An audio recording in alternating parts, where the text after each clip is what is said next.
Welcome, everyone. This is Dilly Briggs from the Dilly News Rock Show, here with my co-host, Scott and Maurice of the Plow Zone Radio Show. And we have a special interview today with multi-talented Keith St. John from Montrose, also Burning Rain and many other projects. And we're here today to talk about Montrose Remembered.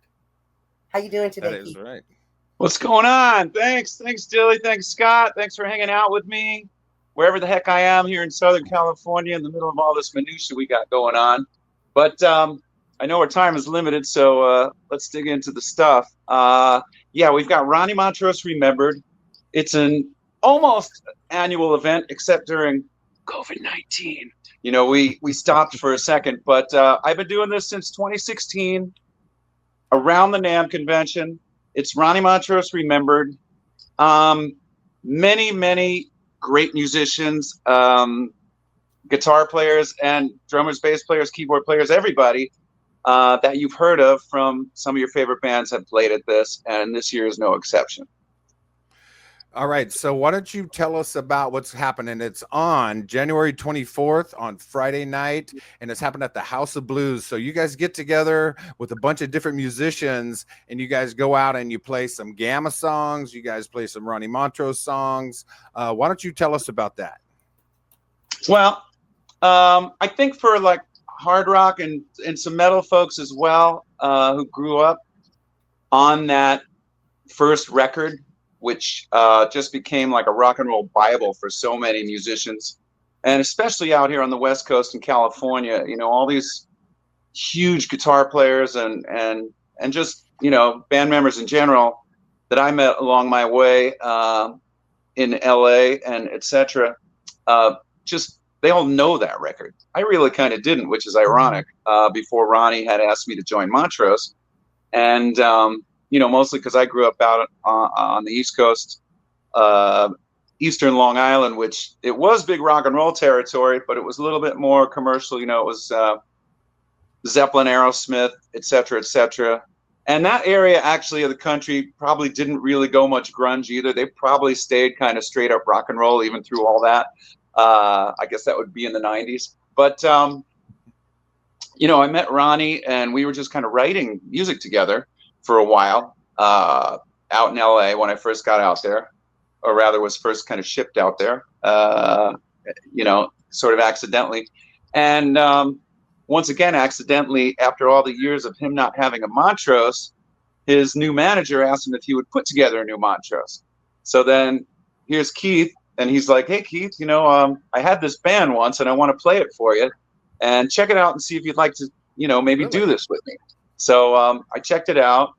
We did some jamming with some local guys that we got together to just get in a rehearsal room. And in about 30 seconds, he said, okay, hold it. You want to do it? That sounds great. And that was it. I was like, yeah, okay. And so that worked out to be about a 12-year long stint with Ronnie. And he was so cool.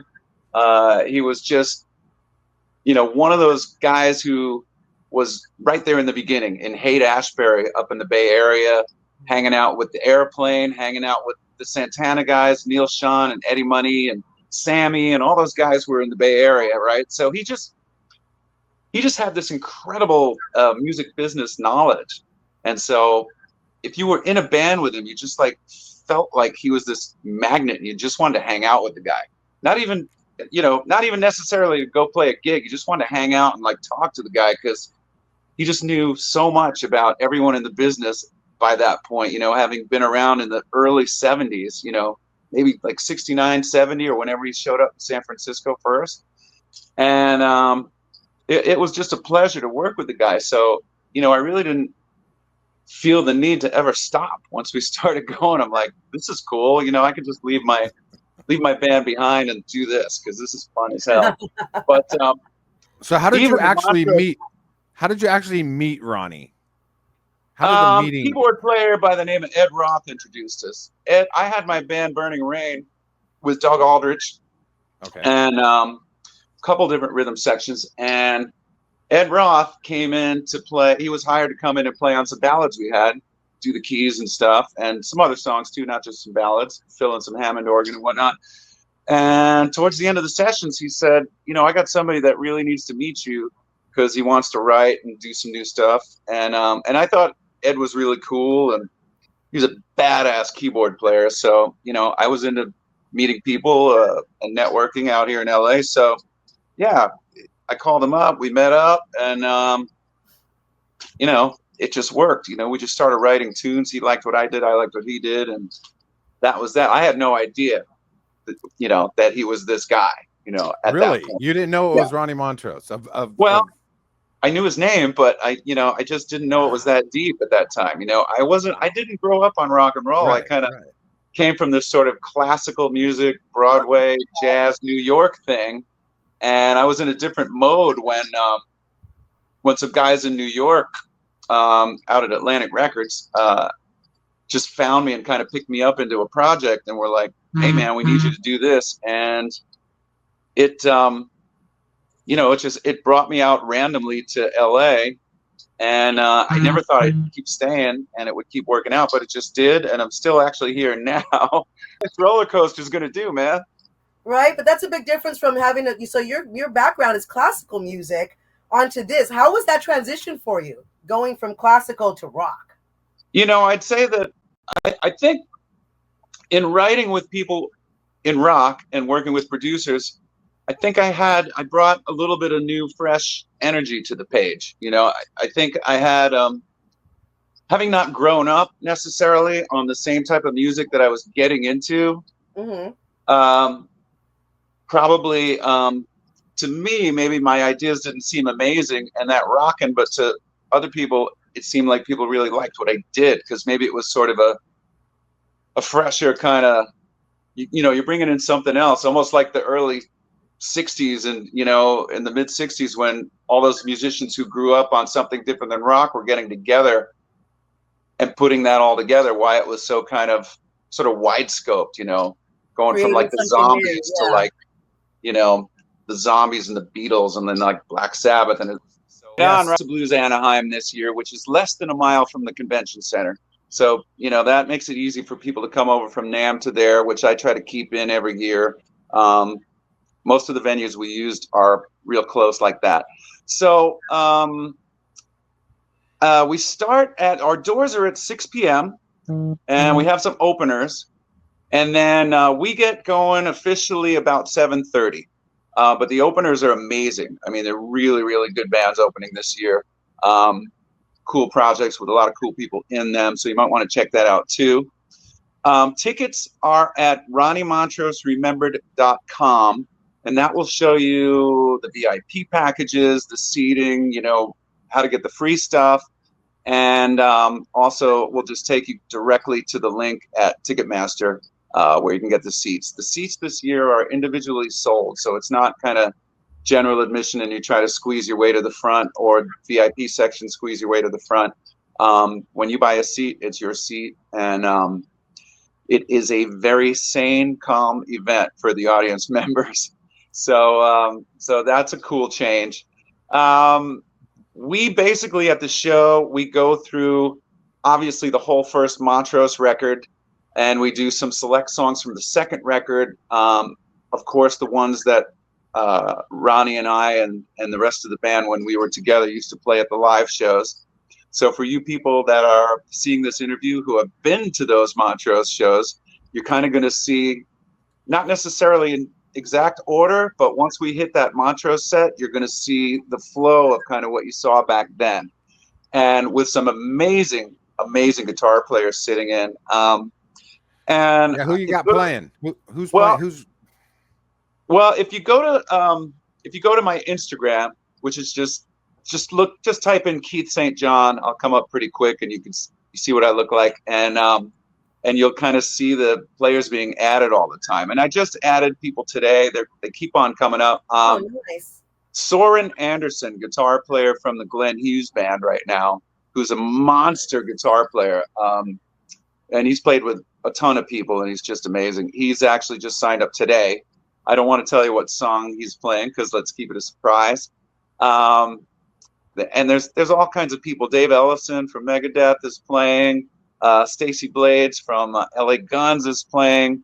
An interesting cat, but all the Bay Area people, the Montrose people, all know him. is Miles Shawn, who, yes, he's Neil Shawn's son, but he is a burner, man. I mean, he's a force to reckon with in the industry, and he's just young, and he's pretty close to burning like his dad, man. And we've been friends since I did a tour for Neil. I did a tour a few years back, and Miles was pretty young at that point, but he was already amazing. Jack's Great White Guys are going to be at my event this year, and they're going to be we'll have a special memorial moment for Jack that we're going to do. And once again, it's a surprise what we're going to do at it, but it's Jack's whole band, obviously minus him, and we'll have some cool surprise guests with that. And let's see what other highlights are coming up. I like the fact this year we have Mitch Perry, who played with Edgar Winter for like 10 years. I met him when he was in Edgar, back when I was with Ronnie, because Ronnie Montrose was in the Edgar Winter group, and he actually played that record, They Only Come Out at Night, which has Free Ride and Frankenstein and all the big Edgar songs that you've heard over the years. So it's really cool to have Mitch in, because he really knows how to treat those songs.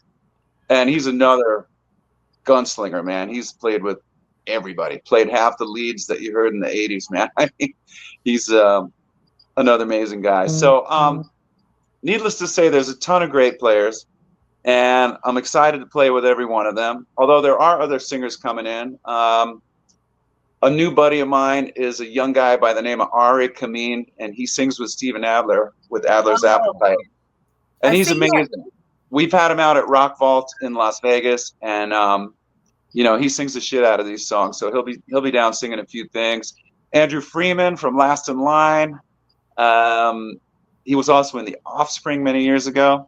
And as a tidbit, he also did a stint of some touring with Great White. Hint, hint.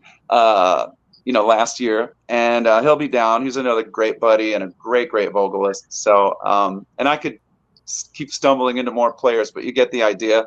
Go to RonnieMontroseRemembered.com to find out about tickets. And where are you going to be at now, where people can come out and actually see you and be able to talk to you? Well, this event is going to be during the NAMM, so it's, generally the way NAMM is always kind of run is, people are working their butts off at the convention, and the merchants have their booths, and you got a little bit of public and a lot of sort of industry people going in to check out the whole convention. This year, it's a little bit more public because it's been advertised that way by NAMM, and they're encouraged more of the public participation to come in, and go to signings at different booths and whatnot. So I'm going to be doing a signing, but I'm going to be doing it with 3 or 4 of the Ronnie Montrose Remembered folks. We're going to be Thursday at 3 p.m.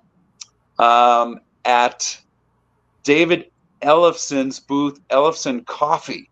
So Ellefson Coffee, together with Riot Stitch Rockwear, are kind of hosting our signing right there. And, there's going to be some great players there with me doing our signing and our handshake thing. And that's on Thursday, daytime. Our event next night is Friday. And this year it looks like Friday is a pretty big night because they took away the NAMM convention on Sunday. So Saturday night's the last night. So there's a little bit more stuff crammed into Wednesday, Thursday, Friday, Saturday. But I felt like Friday was a pretty good night for locals, and, people that aren't necessarily even coming to the convention and just want to come to the show. Yeah. One of the weekend nights is definitely better for them, so they can come to the show and then drive home and sleep at their own house. They don't have to get a hotel to hang out. So, I thought Friday night was great. Once again, RonnieMontroseRemembered.com to find tickets. Where are you guys going to be during the convention this year? We are going to be in the media center for the NAMM, and we are going to be at the Wednesday night. We're going to be at the the Metal Hall of Fame. We're going to be there Thursday night. We have not figured it out. And Friday night, we are going to be at Ronnie Montrose Remembered is where we're going to be. Right? Oh, yeah. Same thing. We're going to be doing red carpet interviews from the Metal Hall of Fame, which you do help put together all the jam for that as well. metal catwalk that is going to be happening. So we are already set to come and cover things there at the David Ellefson Coffee booth. Also with Patches Waldo as well. He's going to be there, and we're going to catch a follow-up. So all the stuff you have going on, we'll be there to cover it, interview, do live coverage as well for the people that cannot come out. And like you said, we'll be at Montrose and just everything else. Everything else, Keith. Right. Right on. Yeah, for what is it? It's Friday, January 24th at the House of Blues. Ronnie Montrose remembered with vocalist right here, Mr. Keith St. John, Plowzone Radio Show, and the Dilly News Rock Show will be there Friday night.